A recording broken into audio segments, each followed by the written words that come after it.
Royce, let me know when we're recording. All right, I'd like to welcome everybody to the second quarter Landfill Advisory Committee meeting here in Amelia County. Appreciate you all attending. We have a quorum, so I'll go ahead and call the meeting to order. You have a copy of the meeting minutes from the January 17th first quarter meeting in front of you. Please take a look at those, and I'll entertain a motion to amend or accept the minutes as presented. Make a motion to accept. I'll second. All right, motion on the floor. All in favor of accepting the minutes, signify by raising your hands. All opposed, like sign. Motion passes. Thank you.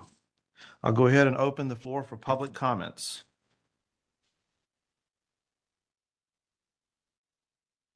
Thank you. Is that okay? Okay. I'm not worried about it, but thank you. One thing about this little room, you can hear people a lot of times. Yes, sir. My name is Allison Cruz. I live at 20600 Perkinson Road, as I affectionately call the ass of the landfill. And I am thankful to be here today. I'm glad we're here today. And I want to just remind us, the purpose of the Landfill Advisory Committee is it's a citizens advisory group whose purpose is to review and comment on the operation of the landfill. So I really want to reiterate my feelings that to be able to do that properly, we need to be informed and educated on what is going on. Otherwise, there's no way to review or comment on it. So more communication and more transparency is always my request for the greater good of the community, both physically for our well-being and for our fiscal monetary needs as well. So I do still have a lot of questions about how waste management can voluntarily up our tipping fees. If you have paid attention, I've been bitching about that for a long time. So I'm thankful, don't get me wrong, but I just want to make sure that it's being done properly and accurately. And I also still have concerns that we can sort of have to dip into the emergency operations plan for the landfill, and we don't notify neighbors. And so some of that comes out. Another question that was raised in the progress report, which I liked for Q1, was about the quantity of leachates. So like if you look, January, February has a number, March is a lot higher. But from what I've gathered, the emergency that we had was in February when they were, or maybe that was when we were carting off 18-wheelers full of leachate because it was backing up into the landfill. So just trying to understand more so that we can all make the best decisions possible. Thank you. Thank you. All right, I don't think we have any other comments from the floor this morning. I'll go ahead and close the public comment session. Appreciate those comments. And we'll open it up to the Maplewood landfill update. We have Ange here this morning. Brian and Ben were off for Good Friday. And so look forward to welcoming you and hearing what you have to update us about. Much appreciated. So Brian did provide me with some notes to Thank you guys. So first quarter of 2025, a total of 179,053 tons were processed. That's compared to first quarter of 2024 was 214,385. So we are down 35,332 tons year over year. That's mostly due to the lower rail tons that come in. First quarter of 2025, we hauled offsite 6,857,839 gallons of leachate. First quarter post fees paid this year to the county was $562,585.98. We did donate $3,000 this first quarter to Amelia County Spring Clean and Clean program, and $1,000 to the Amelia Day Festival. So you guys have a on there, so. We do have plans for this year to install 15 additional gas wells, 6 horizontals, and 15 acres of capping. And we have had 2 DEQ inspections during the first quarter this year. And that is. What sort of DEQ inspections have occurred? Is that a routine or those are ground solid waste? Yes, the solid waste inspections. So the ballparking here, it's about a 15% decrease in rail tonnage. Is that what I'm understanding? That's what I have here. He says it's mostly due to the lower rail times. Okay. Any idea about why the rail tonnage is going down? I specifically don't, but I can find out. Okay, thank you. Is that rail tonnage decrease, is that consistent with the two landfills in Virginia that receive rail tonnage? That one I don't know as well. Okay. I don't work as much with the tonnage itself. Right. Can find out. Okay. Yeah, and I'd be curious to see how that compares, if it's down statewide or if it's just down here and maybe up somewhere else. My understanding a little bit has to do with the Howard Street project tunnel up in Okay. Maryland. Got it. They're raising the roof Oh, yeah. to get all through it. I think that's part of it, my understanding. I talked to Ben yesterday. Got it. Okay. Good to know. I mean, I don't know. So if that's a lot of it's having to be diverted. Potentially a sort of a temporary choke. Yeah, and I don't know if it's this, I'm not speaking for them, but I don't know whether they're having to split and go different directions or a long way around, but either way, it has some effect on what's Okay. coming down here. Got it. I have noticed a decrease in the number of the green box trains in downtown Richmond. I drive past there several times a week, so I've noticed that personally past few months. Do the rail that goes to, what is it, Charles City and to here, do they both go through Richmond? Do you know that? For what he's seeing? Charles City doesn't have that. Charles City doesn't have rail. It's Atlantic gets rail. yeah. Okay. I know. We have another site, but Is it Southampton? It's rail. it's Atlantic goes that way. You mean Bethel? Yeah. Oh, that we wouldn't call that. I believe that one does as well. I'm not as. familiar Okay. with that site. Yeah, I believe that there's two waste management rail sites in the state.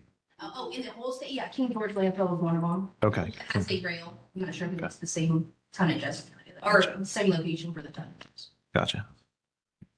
Just so I'm not causing problems, that was just a conversation. He said he thought that had an effect, but Yeah, that makes sense. I'm not speaking for the landfill. I understand. Any other questions? All right, hearing none, thank you very much. I'll go ahead and open the old business segment of today's meeting.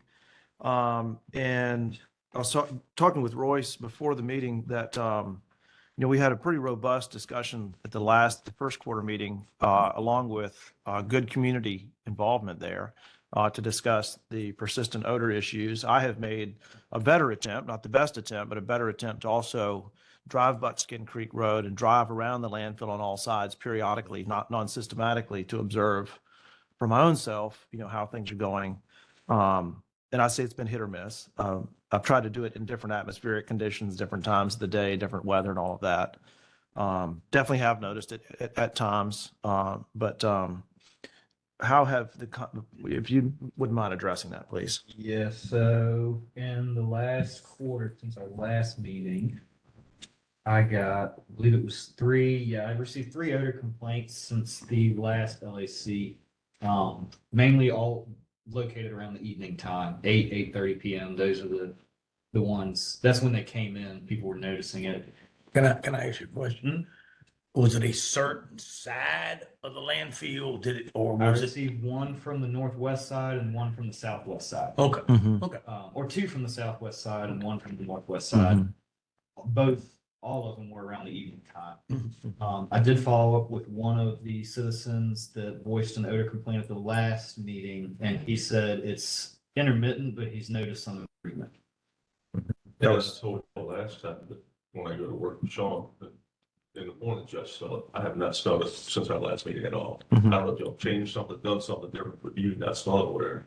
Yeah. The wind was going another way.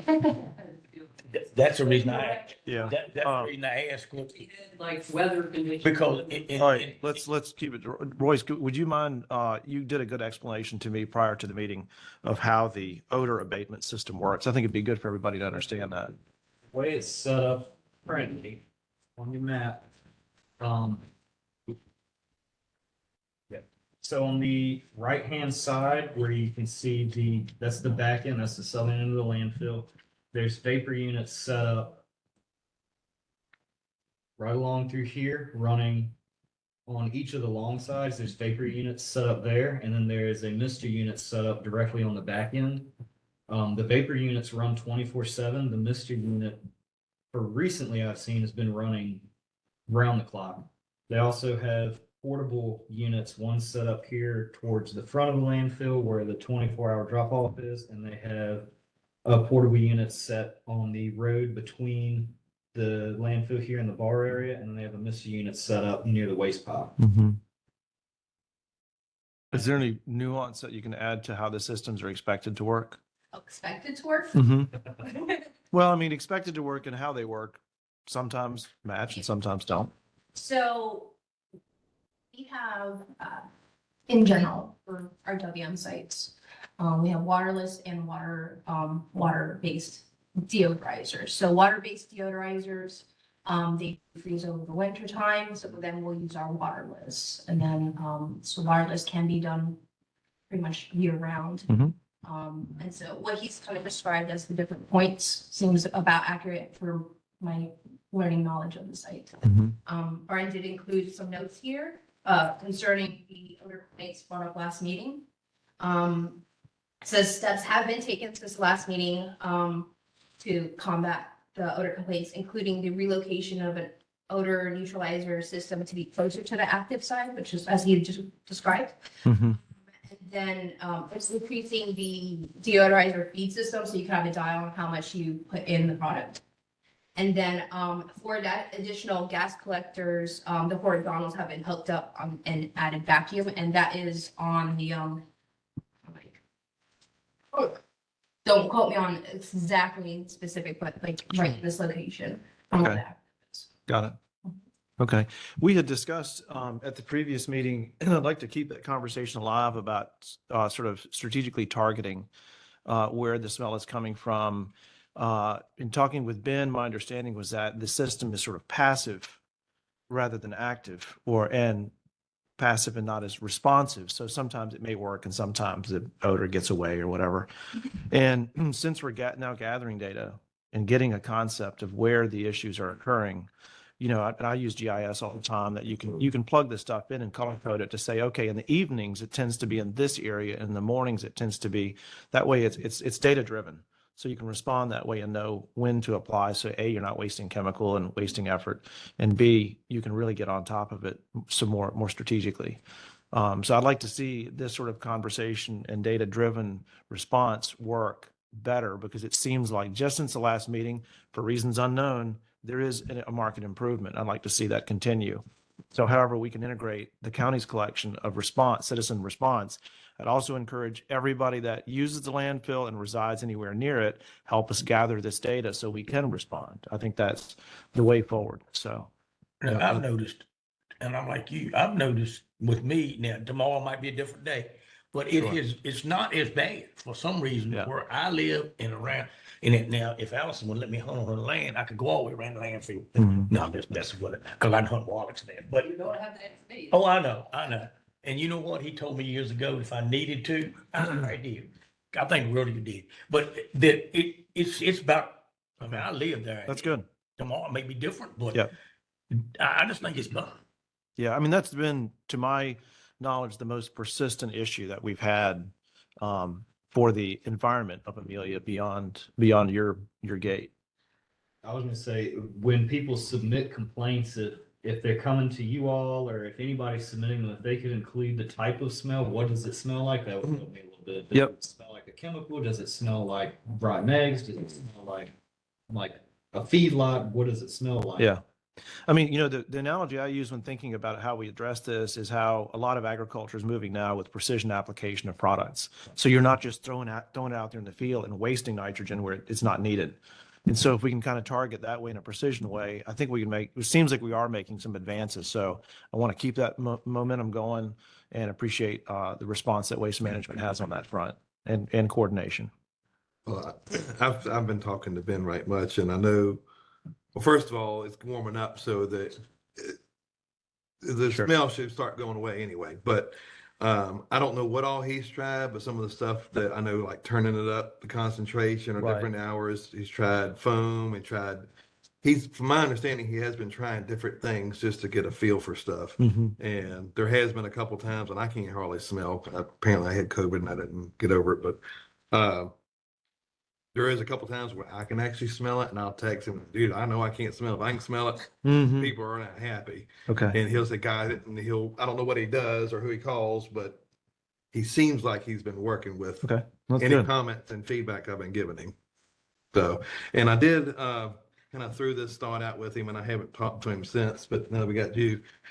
That little vapor vent thing that goes along the sides here.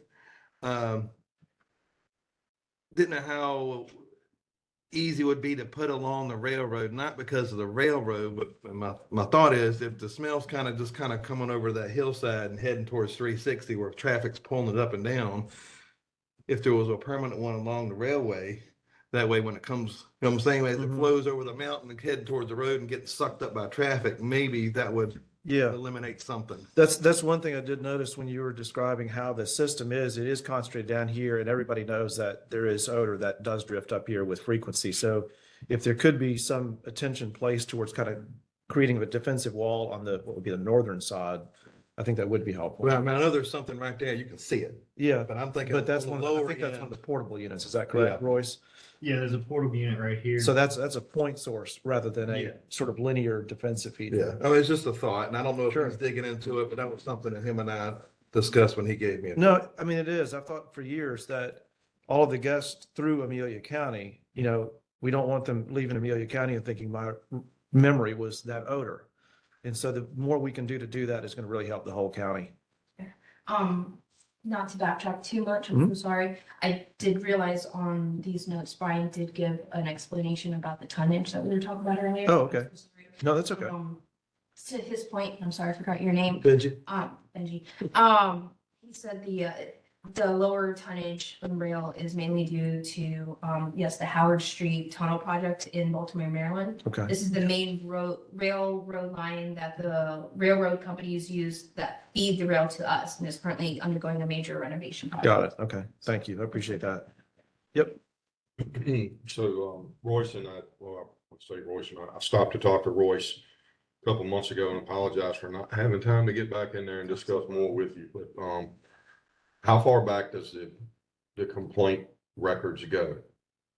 So the complaints that I have are just from when I started. Okay, I haven't you found, don't know anything else? I don't have any records All right, so before that. just thinking keeping good records on not necessarily a name, but the area where the complaints are, the time, recording all that, weather data and all that. And I know y'all are doing that, but I would hope there'd be an understanding with those around the landfill that in order to be more precise and on top of this, it's going to take more than just a month to get this done because of the Oh, yeah. seasons changing and such like that. So the more information we could get, the better. And I don't know if we should look into seeking someone that would keep some records for us, some notes in different places around the landfill and different distances away from the landfill and help with understanding or seeing what patterns there are with this so it can be ramped up or lowered down. In my mind, the odor, and you were talking about going to work, Paul, and now you're not smelling. Well, the sun's coming up earlier now, and I think that has an effect on how it pushes the stuff. It does. So I think collecting data is going to help tremendously. And I had spoke to him and I was hoping to have gotten a little better idea of how other landfills deal with these situations and what it would take to collect accurate data as far as weather conditions. And I did not know, is there a weather station on the landfill? We waste management has one. We do not, county does not. The county does not. Okay. Right. And I didn't know it, and it's just a thought, if we had one at the southern end of the landfill as well as the northern end of the landfill. And when we could correlate who was smelling what with that data, because it would be real time exactly where it was at and not Right. going off of what Amelia County's weather report Correct. was, because I think that weather station is going to be here in town. Where it's at, I'm not sure. Right. Richmond. Well, Is if it we, Richmond? We don't even have one in the county now. No, if we were to need to move to that, I think that would be a potentially positive place to go to get scientifically derived data that has parameters and all of that. But before we do that, I'd like to keep pressure on the system that we kind of have emerged with last time and go with the anecdotal citizen science data. Because if it's working and we're making progress with that, let's do that. Let's make that the model so other people look to us for that. And if we need to move to a more systematic thing, then, there would be a cost attendant with that. But I think that would be a next step if necessary. But yeah, this is young data. I wouldn't really consider it to be sort of reliable from a data standpoint till we have like 2 years, sort of minimally. But if we're seeing a change, part of that may be weather driven, part of that may be response driven. I'd like to think both, more on the latter. But let's track this and see how it's going. So quarterly meetings, I think this should be a continual old business, a perennial old business conversation. Allison, you had your hand up. Just saying, does Kent not have his emergency management weather station? Like, that's the one on WeatherBug that I watch, but I do have my own weather station, and I would advocate the county to get a Tempest weather station, and it records all kinds of things. And then there you have, like you could put that on the front side, because you can have my backside information, but just as a, That seems like something that might be a really good grant program that the county could go See, for if that's. years ago, Reggie Flippin. Yeah, but he was the county and he meteorologist. kept- I mean, he kept good records. That's correct. Yeah. this keeps it for you. It's You're right, but it's newer now. Reggie was back in the day, you know what I'm saying? Yeah. But he But if- kept good records. I would think that would be something good to pair into the anecdotal citizen science data that we're collecting now. But, and there are, periodic grants, and maybe that's something that Mr. Emerson would know about or run across with various. We'll then give you the okay to lie like the rest of meteorologists. Hmm. We'll then give you the okay to lie like the rest of. He's not Yeah. forecasting, he's documenting. Yeah, he's only talking about what happened and what is happening. Never have to do your job right. That'd be easy because it already happened. There you go. It's all in the It past. really did happen. True. I and can there tell you what happened yesterday. Yeah. there Do- are weather stations that record parts per million air quality. So Correct. Yeah. There's other things we can. Yeah, the only thing with those is if they're going to be used for, sort of policy driving, that you're going to have to get something that's sort of calibrated and Well, your as a, ppm doesn't count. That's not going to count any odor. there you go. No, I know. Right, okay. Sensors are out there. But basic quality. Measuring. All right. I think we've made progress on this. Any other comments or questions on odor? Move on to discussion of new meeting time. Hold on a minute. Yes, sir. Old business. Y'all know I harp on this every month. When it rains, ridge down there below my house, Buckskin Creek Yeah. is clear, and the branch comes from a landfill is muddy. So, Frayne, we're going to get to that in new business. Well, I thought it was old business because we've been talking about it for 2 months. Well, that's correct, meetings. but we haven't actually brought it up as a topic of Okay. technical All right. official Then discussion. bring it So up. I'm with you on that, but we have that here in Buckskin Creek staining and volume. So Okay. if you'll not, we will get No, that. that's cool. Do want to wrap up. At the last meeting, we discussed potentially moving the meeting time and or place of the LAC. We have done some data gathering about what that might mean for the county does it incur additional costs because of staff time after hours? When is this room available? We've gotten some good response on that. My initial thought today for y'all is we defer that until the next meeting. And the reason is that we have 1 vacancy, 2 vacancies that will be filled in the July meeting. And so we'll have 2 brand new LAC committee meeting members. And I would prefer to have them part of that conversation if a change were to be made. So if that seems fair to you all, I think that's the prudent way to go forward. Who's the second?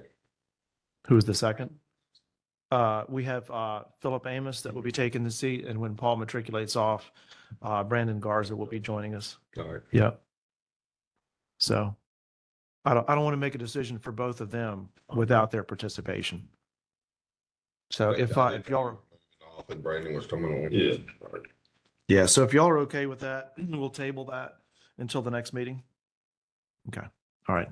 I don't know that we necessarily need a motion for that since we're not really acting on it. All right, we'll move to new business then. I think everybody has recognized that there's been some capacity issues at the green boxes at the Maplewood site here. Certainly don't believe everything you read on social media, but there are granules of truth to be extracted. It's springtime. People are cleaning out their sheds and their houses and their garages and all of that. And there's an additional pulse of sort of seasonal waste that's going to the green box facility there.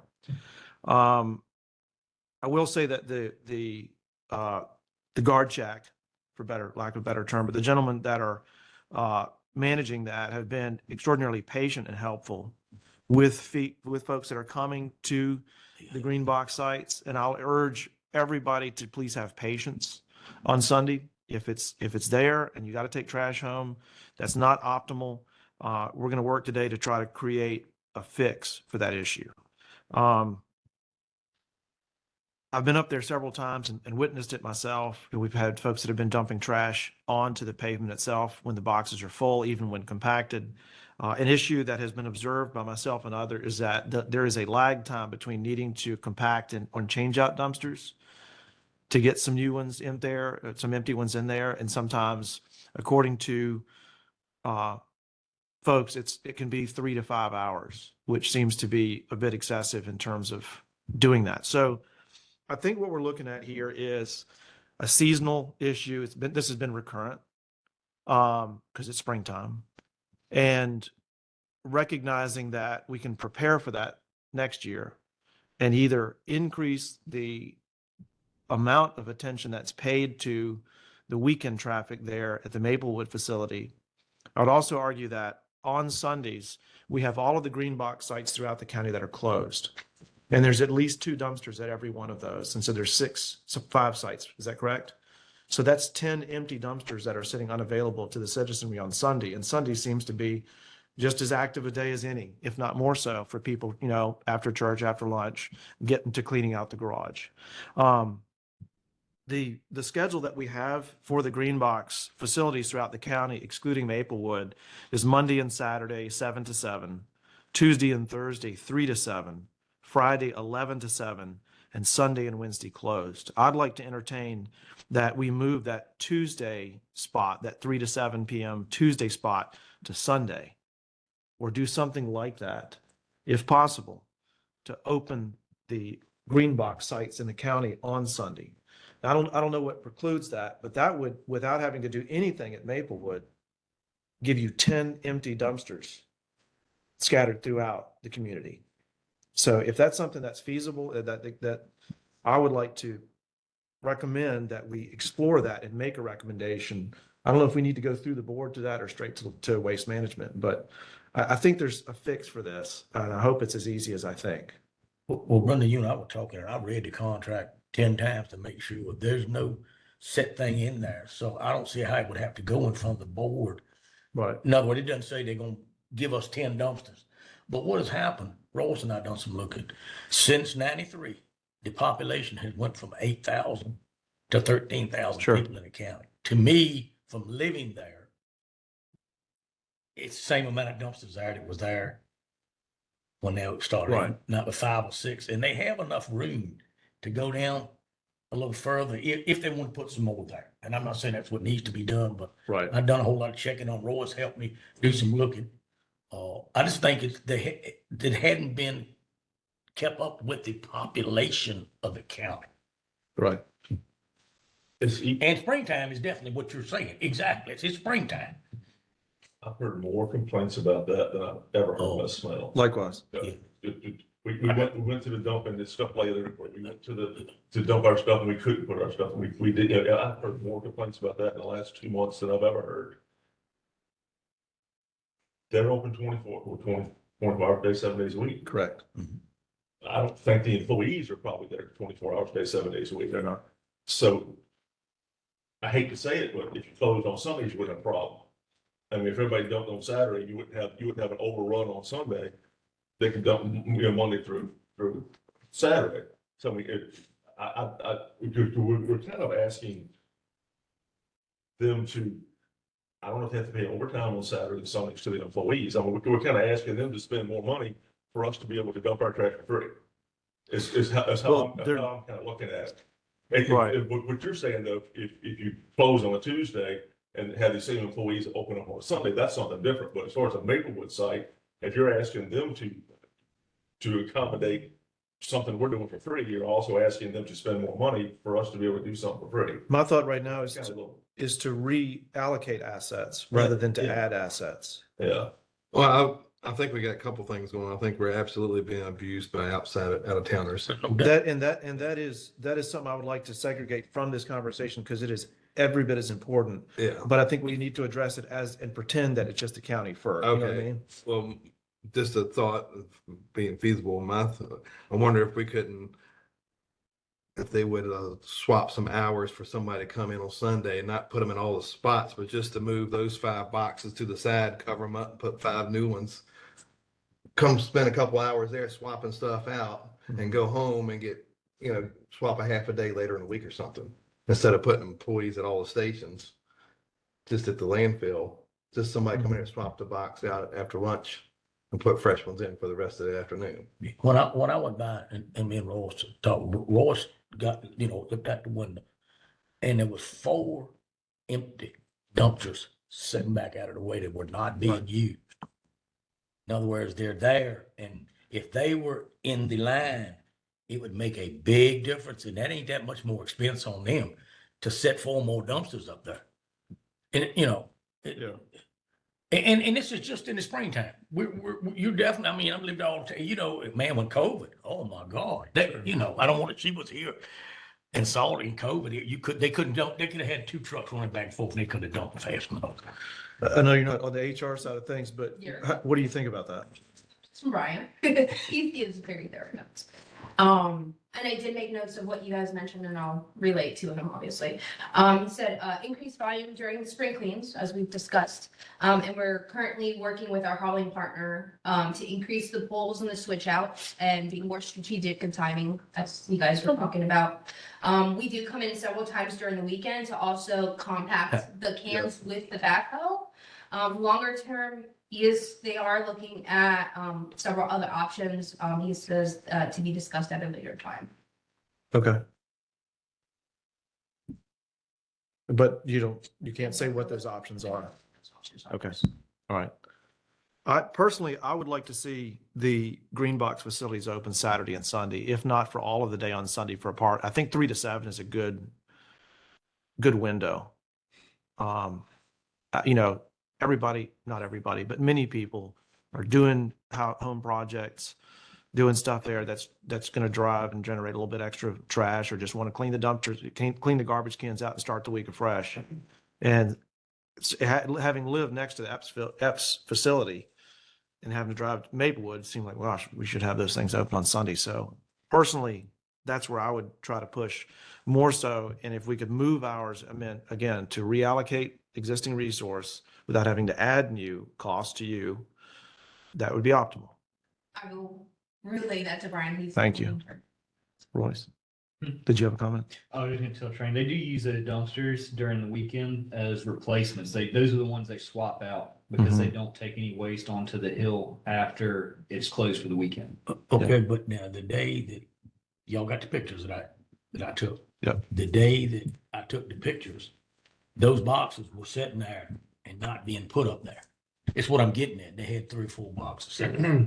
I don't think there's anybody on site watching to see those boxes get full for them to swap out. You know what I mean? So the guy that swaps the boxes out had probably not gotten there yet. No, he comes from somewhere else. The folks at the guard check are watching that and Yeah, they communicating, are. but the lag can be hours. And of course, there's a lot of people can show up in 2 or 3 hours. No, certainly, especially on the weekend. I mean, even during the And like- daytime, there's people rolling in and out of there. And like Royce was saying, he's saying, the people, and the reason I say guard shack, they call it guard shack themselves. Right. And they are doing, you got to give them credit. They'll, of course, it's Facebook, but it's good Facebook. Well, and I've They gone will and get spoken with several of them Yeah. in person. And they say, hey, look, might not want to wait, come up right now because, in that way will help people a lot about not coming and they know where to put it. They do a good job of that. But we shouldn't need to have that. No. That's an above and beyond. And it's also not a medium of communication that everybody's aware of Right. and accessible to. Allison? And I was just gonna mention, because the guard shack came up, I don't know that the guards in there have any protocol of what to do if they see people dumping things that are not to be dumped.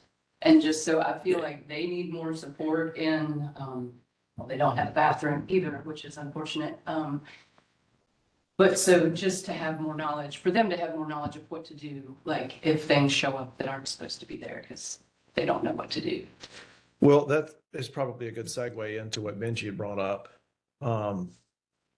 There is more out of county trash that's coming in. I'm seeing it. It's a thing. It does, I can't say it hurts waste management because that's for you to know, but I believe it hurts the county because every ton that goes in those green boxes that's from out of the county goes in that landfill and basically robs us of tonnage that can be metered. So that has a negative effect on county revenues. Whether or not it has been measurable in the past, we don't know, but it has anecdotally becoming measurable now. I've seen box trucks unloading in the green boxes. I mean, full box trucks. I've seen dump trailers coming from Chesterfield, from construction sites, and I believe that that is getting worse and worse. I don't know how we measure that without having somebody watch everything and do plate counts, but we've discussed this a lot in the past and about how to go around that, but it is apparently getting worse. And I mean, and it's costing waste management and it's costing the county. So how do we address that? I mean, unless we're watching, you can't go on license plates because somebody from Amelia could have a friend deliver their trash to the landfill, and that's still within the SWA. Just, this is not on the side of WM necessarily, but just personal, so I can understand your county's processes. So Understood. You guys have a county sticker. Thank you. I just asked, I know where I used to live, Yep. which is associated with a landfill that has for that, they had the same issue. And it was only until they started enforcing these stickers. The county would always have the stickers, but the people were not, the county themselves was not enforcing it. Mhm. And the once enforcement of citizens need stickers and the process at the convenience centers was relayed to those employees. Okay. It became better. Can you describe how enforcement emerged and worked? It really starts at the convenience centers or facility landfill. And it's either the employees at the gate at the scale house or the gate, it starts there. That's with frontline, so when you have your sticker in, that person needs to make sure that the sticker is on the truck and say, hey, just because you say, if they have to have the sticker, then next step is, and I believe it's your point, making sure it's also looks like a citizen, right? So you could have a citizen that has a sticker on their truck, but they are pulling a trailer full of, let's say they have their own renovation business, right? Right. It's not necessarily a citizen's waste that is now business waste that should go and be calculated by the fees and stuff. So that's the second part, is making sure that the employees at both is looking for the sticker and then enforcing that, hey, this doesn't look like business waste, like citizen waste, this looks like business waste, and turning them around. And then obviously informing your citizens that, hey, you're starting a program, this is, we have stickers and, it's free to get the sticker, but this is how you need it in order to put your waste in the convenience center for the benefit of living in the county. In that example that you're citing, was that a waste management operated system or was that a county operated system? The sticker itself, The green box facilities. similar to here where we work in tandem. Okay. Because some counties have their own operating. On to where the counties control all the convenience centers, but at the time and during that transition, that was it. The stickers. What are you looking at me for? This has been a persistent issue because of lack of being able to identify who is and who is not. And as I mentioned, the sticker is not the silver bullet. I'm not anti, but it does offer some clarity. The county, this county did have a county sticker that Yeah. went on the windshield vehicle. It had nothing to do necessarily with the landfill, but it was omitted some years ago, deeming it not necessary. So now without that, the idea of how do we combat this at the landfill is kind of difficult. And Yeah. different suggestions have been brought up about supplying stickers to the county residents, selling them stickers, which is, I believe, out of the question because this is a service provided by Waste Management to county citizens, and it should therefore cost the citizens nothing. Who's got to go out of their way to supply a sticker? So I believe the question has been brought up with the board about reinstating county stickers, which that has a different effect. A couple different avenues as far as generating revenue for the county for one, and then also it helps combat this situation.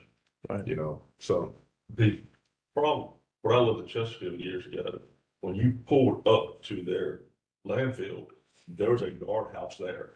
And you had to go past the guardhouse. So at that point, you were stopped, you were asked if this was, residential trash or whatever, and you were, whichever way you need to go at that point. With the guardhouse being where it is, you're in the middle of dumping before they ever see you here. You'd almost have to rearrange the whole system. Now, I can say, when we had county stickers, I was up there dumping trash, and I had one of the guards come up and say, "Hey, your sticker looks messed up. I had a windshield replaced in the trunk," and it did. It looked terrible. But once the person looked at it, they could see it was an Amelia County sticker, and they were okay with it. So they were checking them at that time. This was when we had them. So you have no proof now who's, what are you going to walk around, ask somebody for the driver's license, see where they live at in Amelia or Chesterfield? You're overstepping your boundaries, and someone's going to butt kick probably. Yeah, and it's a fight going to start with that. But the only way to stop it would be to move the guardhouse as soon as you come in. That's an issue I've wondered about at the Maplewood facility is the guardhouse is on the outbound side of the landfill, which is logic that has eluded me because generally speaking, my thought is that you meet her coming in on the going in to, to stop there. And so when folks that are employed there currently have to address issues at the green box facility, they've got to cross on a normal day, a fairly busy 2 lanes of traffic. And also there is the restroom issue. I wonder how that's supposed to work, but if you've got folks that are employed there. I do believe, when this landfill opened and Charles City opened, we dumped at both landfills.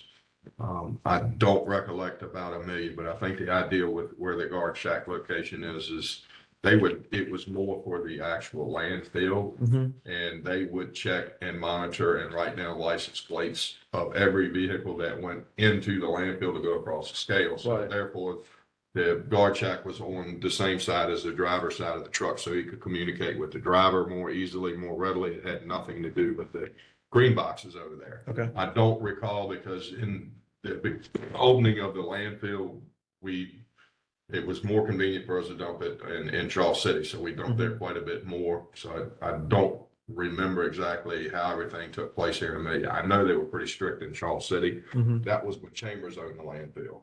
And certainly things have changed since Waste Management has taken over because they have different policies. They're a different company.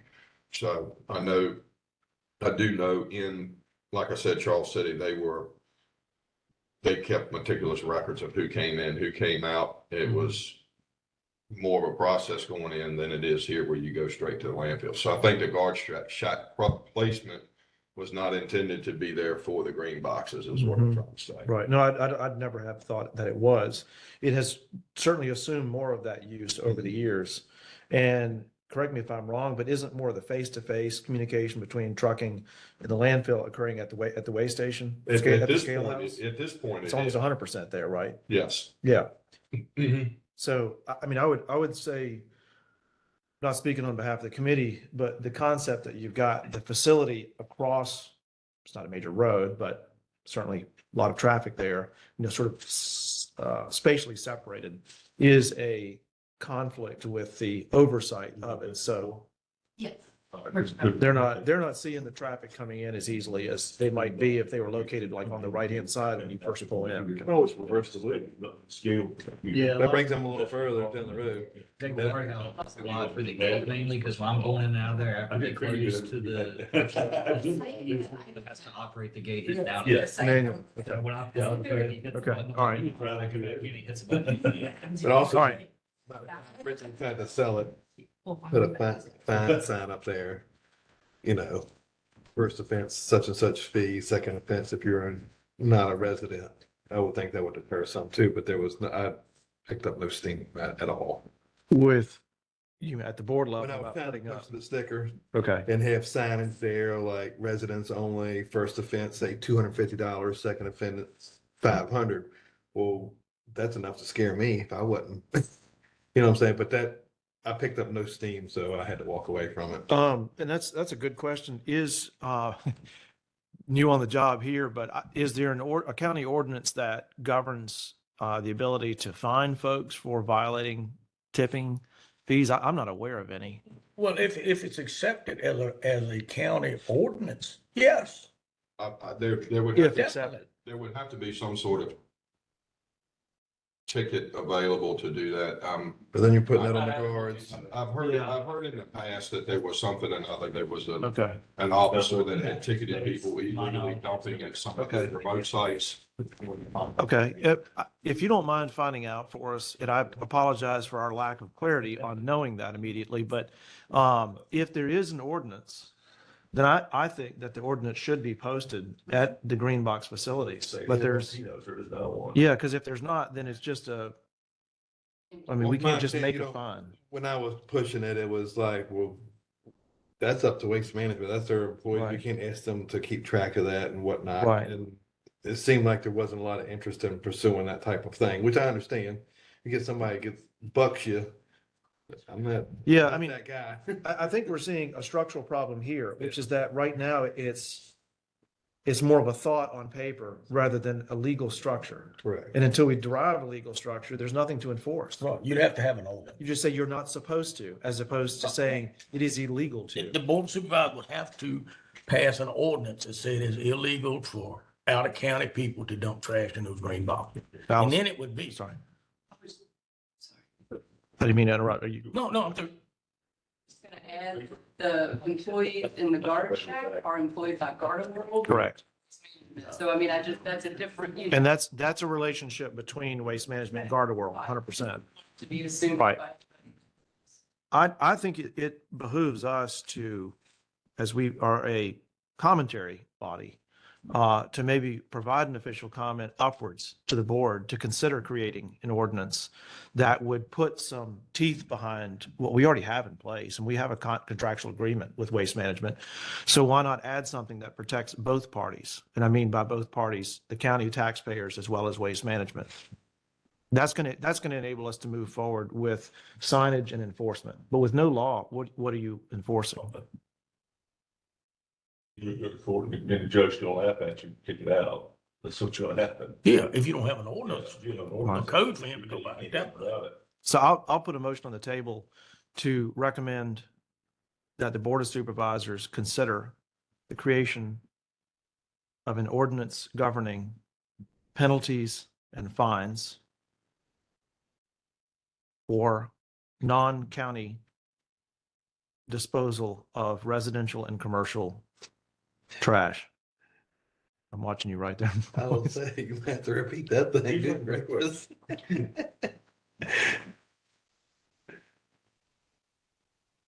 I second it. You can go ahead. It's only gonna be on there too. Okay, all right. That's the end of my motion. We have a second on the table. Yes. Any discussion on the motion? Hearing none, I'll put it to vote. All in favor of the motion, like signify by raising the hand. All opposed, like sign. Motion passes. Thank you. I think that's an important step. You can't argue over what doesn't exist. All right, moves us to the next issue here, which is power outage and leachate pumping. Most of you, if not all of you, are aware that during the winter storms this year, there were power outages, and an interesting, component to the landfill that I have learned or was reminded of is that it receives its power from two sources on two different sides. So you can have, unlike our houses, a half a power outage. But it still has similar problems. The landfill requires constant power to make, like any system, to keep all of the arterial functions flowing, to get leachate out, to get methane pumped out and handle those. And it's my understanding that we had a power outage, I believe, on the southwest side with Southside Electric, and that there was a backup in leachate, which required, am I correct in saying that triggered the emergency response plan? Do you have information in your notes from Brian on that? If you could present those, please. Thank you. This was caused when all the clean rainwater and snow melt from the two empty new cells went into the leachate collection system when we had the big snowstorms coming through. Even though it was just rainwater, we still treated it as leachate. We had to. So that's why we had to bring in the additional trucks. This power outage just kind of helped. It was a big storm in a sense. All right, so you had a flow of rainwater into the leachate system, and then you treat that equally because it's in the system. It's in the leachate system. We have to treat it as leachate, even if it is clean water. It is our due diligence. We can't just say, oh, it's clean water. We don't have to treat it. We go above and beyond. How do you recognize when that occurs? Like recognize if it's clean water or. No, when you have that mixing, when you get an incursion. Yeah. I don't understand. I'm wondering, I don't have a clear picture in my head how the physics of that works. So you have rainwater that's getting Oh, into, this right here, this great big dark area. okay, It's a big line of pools. okay, So- got it. The- Got it. What is that, a couple acres big or something? Nice head, it makes Yeah. sense. Yeah, you've got the picture. I'm trying to get the picture.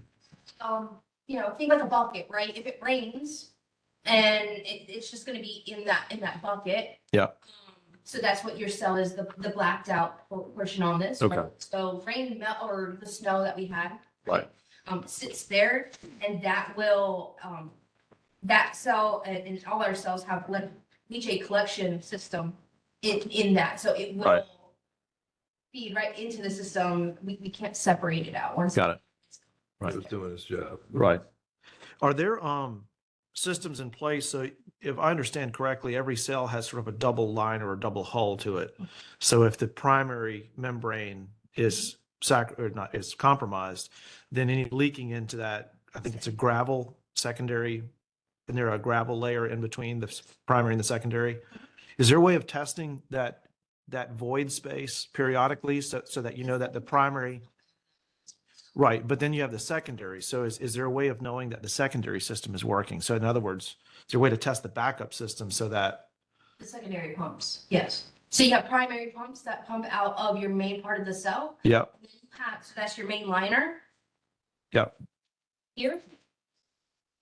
Trash, yep, liner, yep, primary pumps sit here on the bottom of the liner. understand? Shade out into our tanks. Right, If there was ever a compromise on this bottom liner, which is more than just one piece of liner, mm-hmm, it would go into this, what we call the secondary. Mhm. And that is our detection witness zone. There are secondary pumps that also run Okay. or would run. And if we would know if there was ever a leak on that liner, Mhm. which would not be, then you would get a high volume of flow on those secondary pumps. So that is our second, Automatically, if they get to a certain. everything. Right. is- So assuming that it's well built, which I'm sure that it is, but no ship is unsinkable. And so at some point, somewhere, these membranes will leak. Is there a documentation of if the secondary system is triggered?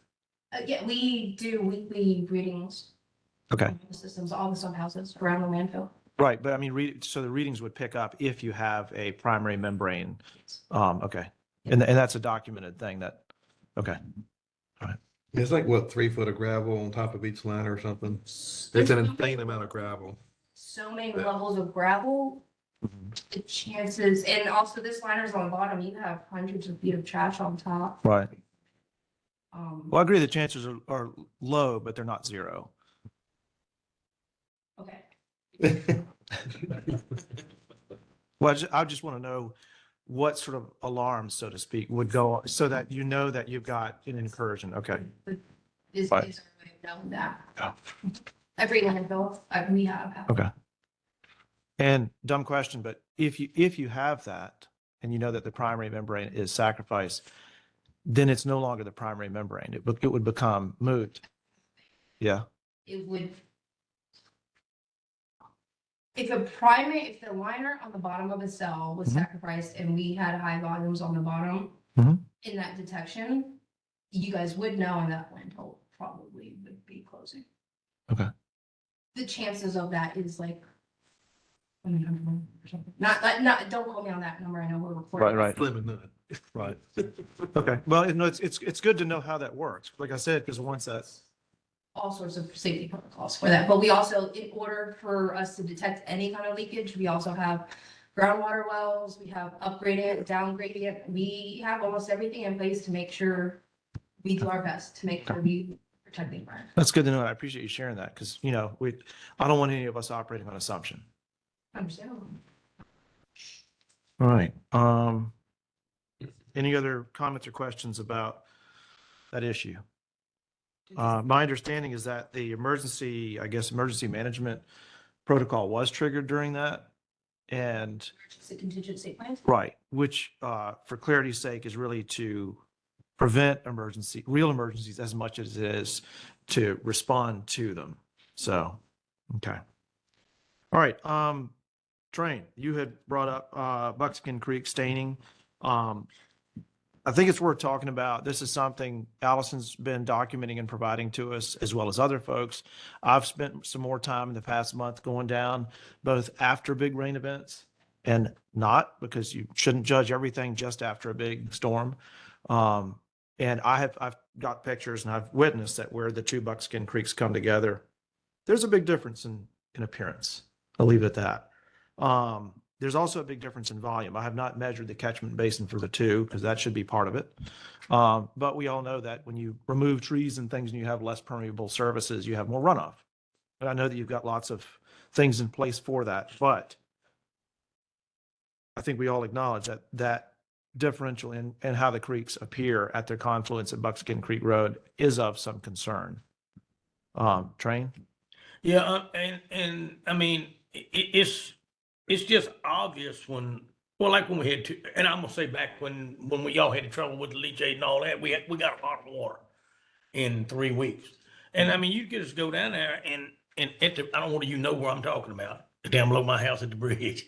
The branch that comes from Landfill is red, and the main creek, it might be a little dingy, but Royce, as my understanding, Royce, you checked all that stuff out and you can't find a runoff, am I right?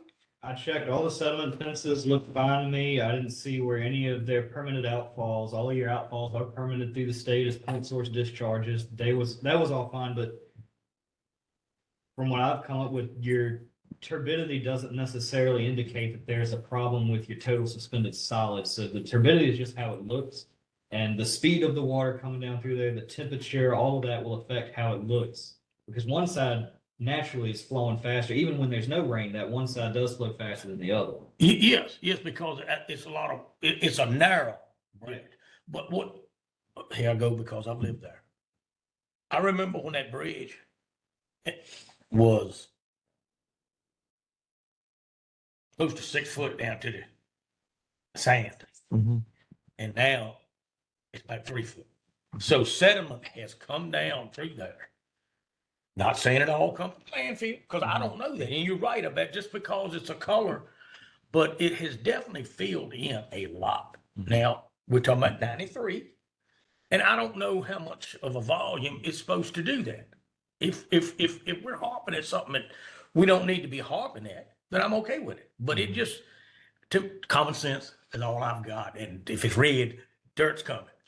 Let me ask so all we can rely on going back to like the out of county trash problem, all we have to rely on are state DEQ and federal DEQ or clean water and, regulations.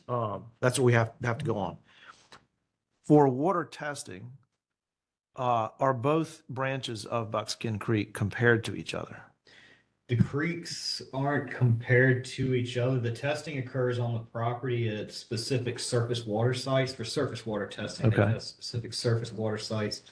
For all your contaminants and your total suspended solids, I haven't Right. received a report where any of those were out of compliance or at a high level like I reported the last meeting. The total suspended solids is still trending downwards from a peak in 2017.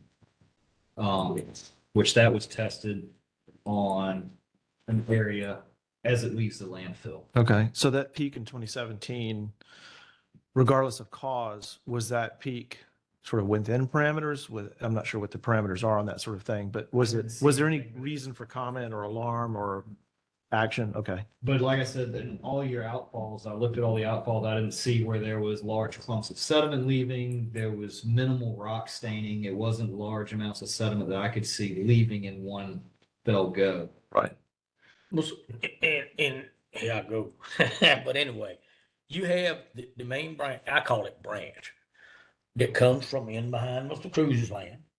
That's the Then you've south got- branch, yeah. Right, and then you've got the other branch that comes from out of the landfill and goes into that branch, The north way branch. above Buckskin Creek Road. And I just wonder, and I think you told me you've checked that stuff, but I just can't, my common sense, I can't figure out what. I got no idea exactly what you're talking about, so I'm gonna ask you a question.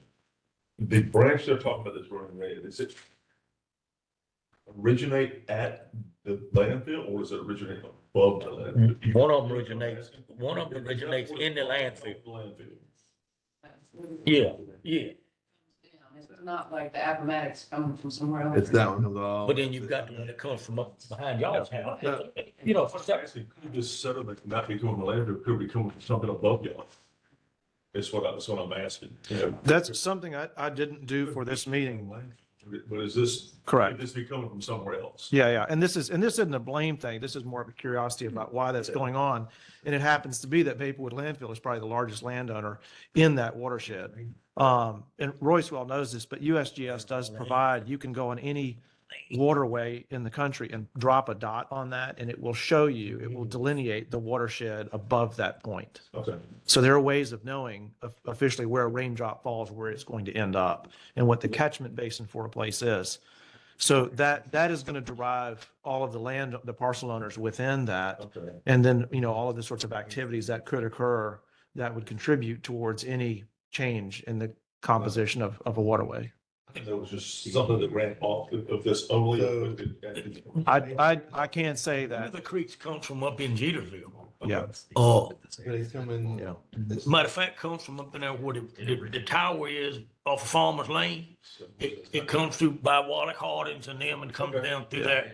Now, I don't know whether, and I'm not, if anybody has checked up that far up and then it goes right, well, the line is the landfill and Bill Cruz's land. That branch is a line. And I don't know whether maybe some of it is coming from up there, the tower Farmers Lane. That's what I was wondering. Yeah, yeah, I got you. Somewhere else. And since the landfill is the largest owner, it's easy to say, hey, it's coming from here, but it could be. Well, that's an unfair assessment. That would have to be documented scientifically to prove yeah. of a point source issue. But there's nothing up in there that high. I walked up all over this stuff all my life when I was a kid and hunt. There's no disturbed land up there on that creek. Is good what I'm saying, above the landfill, up by Water Hardings and all up through there, all the way up to that tower. The only disturbed land, it would be farming and they don't disc and plow farming. Right. But I'm not saying that's Well, not where it's coming from. Right. Yeah. And you also do have to consider that the geology through which a stream runs will affect the composition of the water Yes. there. So if it goes through a seam that is particularly susceptible to erosion and particulate size that's going to get carried longer and farther, then that can play into it. I'm not saying that's the case here, but until we have what we're talking about are an acknowledgement of a difference at one place that may be seemingly connected with a point source, but until it's documented, and I trust that Royce is on this. I mean, this has been something we've been discussing for a while, and I think we should continue to watch it. I don't know that there's a specific action that we need to take today, but No, but it's been going on so long. Yeah. That I'd just like to see us try to address it. I'm not saying we can address it today, but maybe we could go, and I know that I can get permission from Mr. Cruz to go up above in there behind his house and walk that branch. Well, no disrespect, I can do it on Wallet's side, but, and see that happen, because see, that's above where he is working. And just maybe see, it doesn't hurt to look. Right. And I'd be willing to do it. I mean, like I said, Mr. Cruz let me drive back into the power line. We're gonna do it. All Let's right. know what you I'll do. Yeah, I mean, that's, I'll go back. I mean, I would say anybody that has any thoughts on that, direct those, no offense, Royce, but I mean, he is tasked with receiving this data and then applying that to the applicable regulatory structures Right. that handle that. Because other than that, it's just comment, and comment's not going to I understand. fix I it. understand. It's going to have to be a regulatorily driven issue. And document. Correct. I'm not saying there's anything wrong or right here. I'm just trying to understand the math, but what you said, it sounds like there's been a foot per decade difference. Oh, at least. You know, you said it was 6 foot in 90 some, and now it's like 3 foot. I mean, that's a lot of things can happen. Well, you. Well, And I understand, I'm not saying. And see all the sand. Fighting either side. I'm just saying, how much does it affect another creek? Well, far and, down in and 10 to, years. and towards that, those observations, I've seen creeks on our property that have changed substantially in how you get a pulse of sandbar that moves around. And so I wouldn't want to allocate that towards any sort of causal effect without first eliminating natural sort of breathing of a waterway.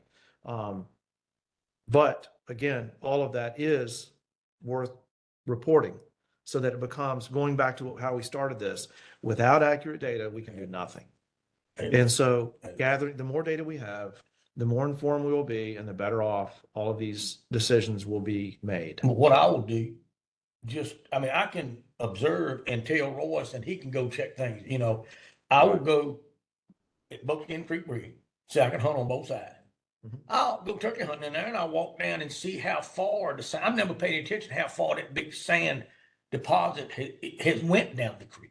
And just to see, and give him the information, he'd go check. I know for him to do documentation, he's got to see it himself. But to keep him from wasting his time, I mean, just check it out. Sure. I'd be glad to. Okay, I appreciate that. All right, any other comments or questions on the matter at hand? And also, at the same time, do we have any new business this morning?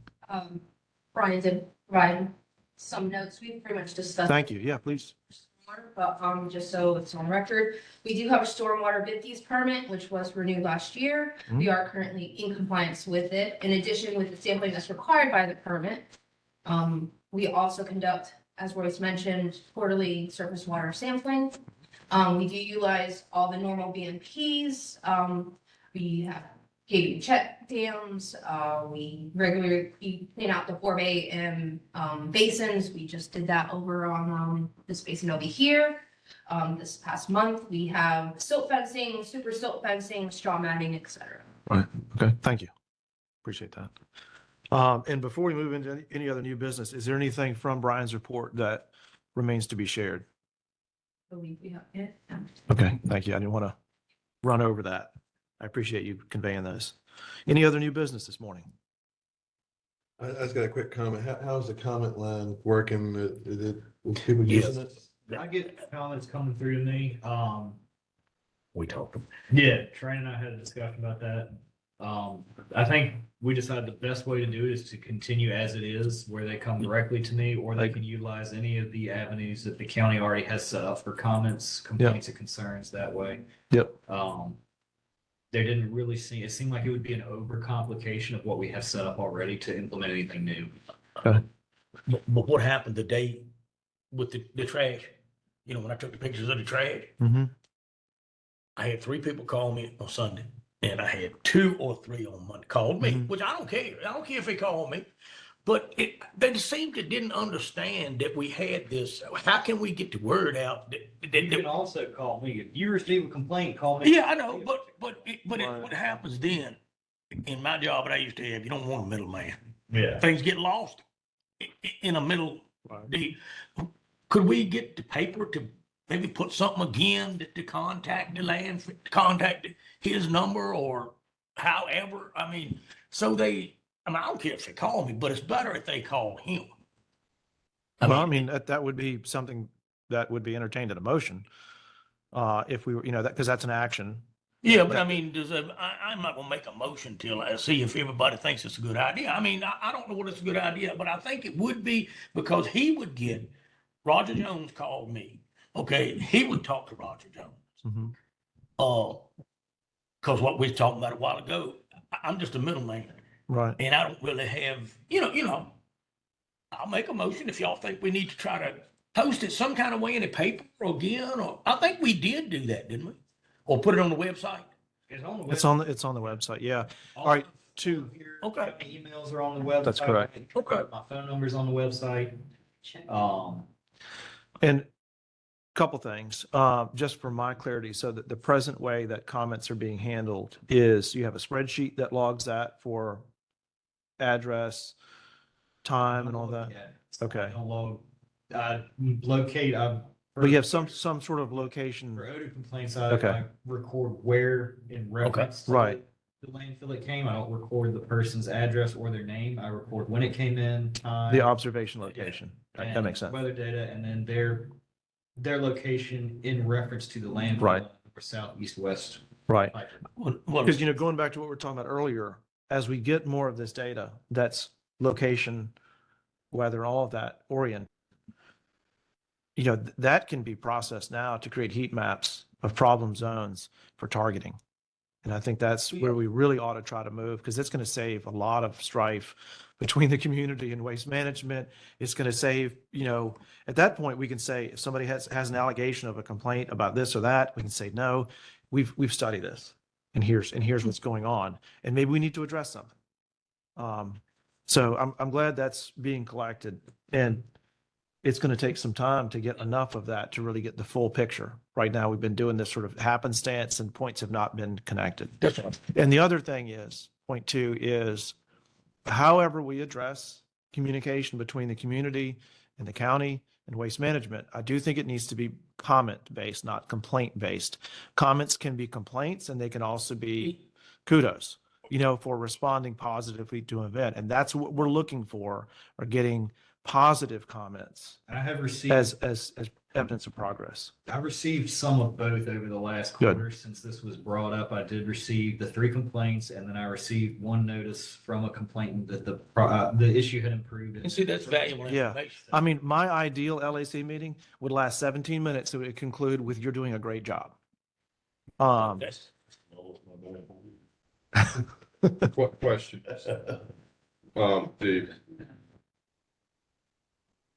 The fans that are up, that sent into the air, are they directed by the wind, or is that something that y'all go up and change direction on? You said The mobile units for the mobile units? for the deodorizer, do y'all direct those, or does the wind make it turn in whatever direction? Is it like on a swivel, or do y'all turn the unit? It's gas. So once it comes out of the unit, it's going to go in there and it's going to disperse. I can't Okay. control where the gas goes once it leaves the unit. All right. But there, as I understand, if you, down here, you've got the gas units, is that correct? Basically along the southern, end, the vapor Going units. up as a mist, but Right. the mobile one, When it goes out, if the wind is catching that, okay. I mean, Right. I can't control that. Or we can't, sorry. So I wasn't familiar with, the location. I understand that. To be responsive to changing environmental conditions. What I was asking, I mean, it is a fan that makes it disperse. I didn't know if that was turned in a location by a person, or did the wind, is kind of like a windsock moves or weather vane or whatever turns. Well, the wind, Whichever the direction. unit itself. I understand Yeah. that, but the fan, I didn't know if it swiveled or not. It does not. You've answered Yeah, that question. the fan's not like up there to force it out into a big, that's just to get it out of the. That's just to atomize it as it comes out. To Okay. put it in the air, but not to direct it necessarily. Got you. But you kind of want to go in the direction of the wind anyway, because that's the direction the odor would go. Correct. I mean, if I understand odor that way. I would think so. That's why I was asking the question, and, I didn't know if the direction of the fan had anything to do with what direction that stuff was projected, and I guess I didn't think that far enough through to. I'll withdraw what I just asked. Yeah. Yeah, and we're not, for clarity's sake, we're not trying to gin up a sort of outrage or whatever at the landfill. It's really eliciting comments so that we can target, focus, fix. Jim, and my thought with that too was correlating which direction that might have been going Correct. Put out, into where the complaints were at, you know what I mean? If it had any significance on where a problem was and what direction that was going. So, Personally, I don't think it matters. The reason why I say that versus the line, if you go in the wintertime and look at smoke from a chimney or any, it just goes, to me, if it's coming out the fan, that's the zone it's going in. It's not like I'm covering the whole area versus a line No. like they have on the back road. Do we have any other comment on the matter at hand? Okay. All right. Any other new business this morning? If we can talk about this after because Sure, yeah, this was just a plan to see for future. in that case, I want to thank everybody and thank you, Ange, for joining us this morning. I know it was a bit of a Yeah. drive to reach here. We appreciate the commentary and thank you to Brian for providing that. And I hope to see you at some point back here. I think we've had a productive meeting this morning. And thank you, Mr. Pollitt, for joining us this morning. So, oh, where do you work out of what You'll see these. area? The entire state. So where is it? Like, do you have a certain office at a certain place? let me, Okay. let's wrap up the meeting here. And I wanted to give Mr. Pollitt, did you have anything to add to this morning's meeting or? No, just based on some of the discussion, I thought that maybe at some point this year would be a good idea for us to take a tour of the landfill. It's been offered, by the administration to come and take a tour. I look forward to doing that and I'm not sure if you guys have done that already, but I think that might be a good thing to do based on some of the comments and questions. It's kind of like, I've not worked with the landfill before, but I had a pretty big wastewater treatment plant and pretty complex system. And Yeah. there's built-in redundancies and different ways that the waste gets processed through the treatment plant and that water eventually goes pretty clear into the discharge.